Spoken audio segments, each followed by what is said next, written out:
Is the eSIM card option missing from your iPhone? Hey there everyone, welcome back to the Guiding Studio, and today's guide video I'll show you how you can fix the problem if the eSIM card option not showing up on any iPhone. It's pretty quick and easy, so let's jump right into the video.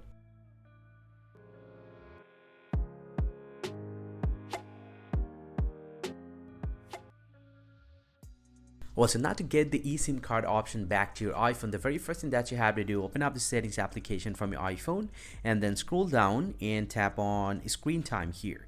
And then scroll down again, tap on content privacy restriction. And from here, make sure to turn off this feature. Then get back from here and force restart your iPhone. Press and release the volume up, press and release the volume down, and press and hold the power button until you see the Apple logo appears.